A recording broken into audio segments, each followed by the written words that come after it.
بسم اللہ الرحمن الرحیم۔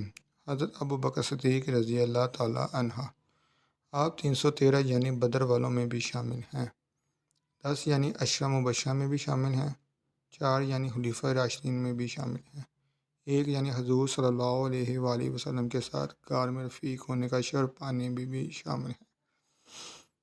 آپ نے بالغ آزاد مردوں میں سب سے پہلے اسلام قبول کیا اور رسول کریم صلی اللہ علیہ وآلہ وسلم نے جب دعوت دی تھی تو آپ نے فوراً اسے قبول کیا۔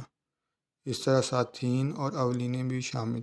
اسلام کے سب سے پہلے خلیفہ محمد، آپ کا اسلامی نام عبداللہ، کنیت ابو بکر، لقب صدیق اور منع عتیق ہے۔ نبی کریم صلی اللہ علیہ وآلہ وسلم جب قریش کو معراج کا واقعہ بتایا تو قریش نے اس کی تکذیب کی، جبکہ ابو بکر صدیق نے تصدیق کی۔ چنانچہ حضور صلی اللہ علیہ وآلہ وسلم نے آپ کی اس تصدیق کی وجہ سے آپ کو صدیق کا لقب دیا۔ ابن سعد کی روایت ہے کہ جب معراج میں آپ صلی اللہ علیہ وآلہ وسلم کو آسمانوں کی سیر کرائی گئی تو آپ صلی اللہ علیہ وآلہ وسلم نے جبریل سے کہا، میری اس سیر کو کوئی تسلیم نہیں کرے گا۔ جبریل نے عرض کیا کہ آپ کی تصدیق ابو بکر صدیق کریں گے کیونکہ وہ صدیق ہیں۔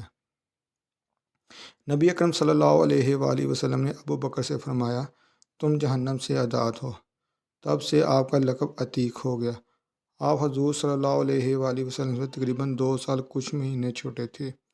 آپ کا سارا گھرانہ مسلمان ہو گیا۔ والد ابو قحافہ فتح مکہ کے موقع پر ایمان لے آئے۔ آپ کی صاحبزادی حضرت عائشہ رضی اللہ تعالیٰ عنہا حضور صلی اللہ علیہ وآلہ وسلم کے نکاح میں تھی۔ عمر بن عاص سے روایت ہے کہ رسول اللہ صلی اللہ علیہ وآلہ وسلم نے انہیں نظر ذات ارسلال القم امیر مقرر کیا۔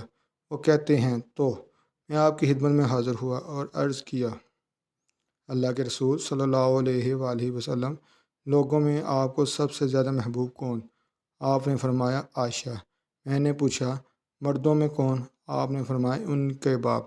جامعہ ترمذی 3885۔ عشرہ مبشرہ میں سے 5 آدمی حضرت عثمان بن عفان، زبیر بن عوام، طلحہ بن عبداللہ بن ابی وقاص اور عبد الرحمن بن عوف آپ کی دعوت و ترغیب پر اسلام لائے۔ حضرت بلال کو بھی آپ ہی نے حریر کا آزاد کرایا۔ ہجرت کے سفر کے دوران نبی کریم صلی اللہ علیہ وآلہ وسلم اور حضرت ابو بکر صدیق رضی اللہ تعالیٰ عنہ جب غار ثور پر پہنچے تو ابو بکر نے آپ صلی اللہ علیہ وآلہ وسلم کو باہر رکنے کے لیے کہا اور خود غار میں داخل ہو گئے۔ اپنے کپڑے جو خود پہنے ہوئے تھے انہیں ٹکڑے ٹکڑے کیا، غار کو صاف کیا اور جو سوراخ تھے انہیں بند کیا۔ ایک سوراخ رہ گیا تو اس میں اپنے پاؤں کی ایڑی کو رکھ دیا۔ سید عالم صلی اللہ علیہ وآلہ وسلم کی خدمت میں عرض کی کہ حضور اندر تشریف لے آئیں۔ جب رحمت عالم صلی اللہ علیہ وآلہ وسلم غار میں داخل ہوئے تو ابو بکر صدیق کی گود میں سر مبارک رکھ کر سو گئے۔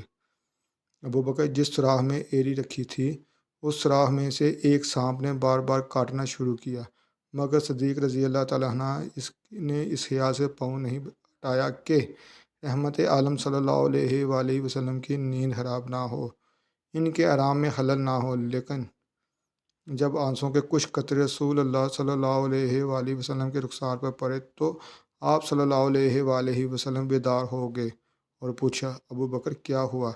عرض کیا، یا رسول اللہ صلی اللہ علیہ وآلہ وسلم، سانپ نے کاٹ لیا ہے۔ یہ سن کر حضور صلی اللہ علیہ وآلہ وسلم نے زخم پر اپنا لابدہن لگایا تو سارا درد دور ہو گیا۔ قرآن کریم کی کئی آیات اور حدیث میں آپ کے متعلق ہیں جن سے آپ کی شان کا اظہار ہوتا ہے۔ رسول اللہ صلی اللہ علیہ وآلہ وسلم نے فرمایا، کوئی شخص بھی ایسا نہیں جس نے ابو بکر بن ابو قحافہ سے زیادہ مجھ پر اپنی جان و مال کے ذریعے احسان کیا ہو۔ صحیح بخاری 467۔ حضرت ابو ہریرہ سے روایت ہے، کہا یا رسول اللہ صلی اللہ علیہ وآلہ وسلم نے دریافت کیا، آج تم میں سے کس نے روزہ رکھا ہے؟ حضرت ابو بکر نے کہا، میں نے۔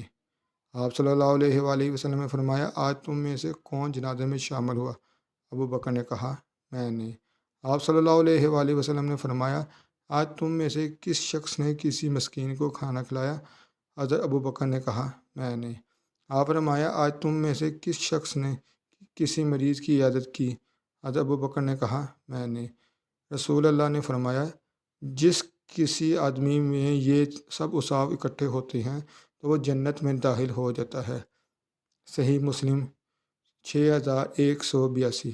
نبی اکرم صلی اللہ علیہ وآلہ وسلم نے اپنی زندگی میں ہی فرمایا کہ ابو بکر سے کہو کہ وہ لوگوں کو نماز پڑھائے۔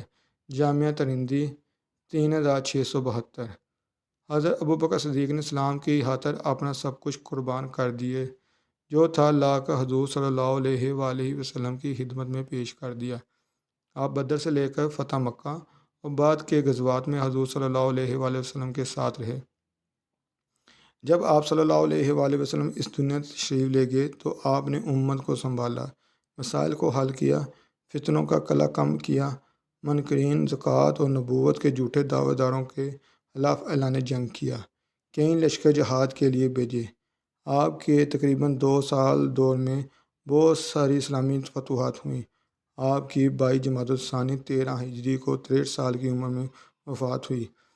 آپ کو یہ شرف بھی نصیب ہوا کہ آپ کی قبر مبارک حضور صلی اللہ علیہ وآلہ وسلم کی قبر مبارک کے ساتھ گنبد خضرا میں بنی ہے۔ اگر آپ کو یہ میری ویڈیو اچھی لگی ہو تو آپ میرے چینل کو سبسکرائب اور لائک کر دیں تاکہ آنے والی نئی ویڈیو کے بارے میں آپ کو جلد نوٹیفیکیشن مل سکے۔ شکریہ۔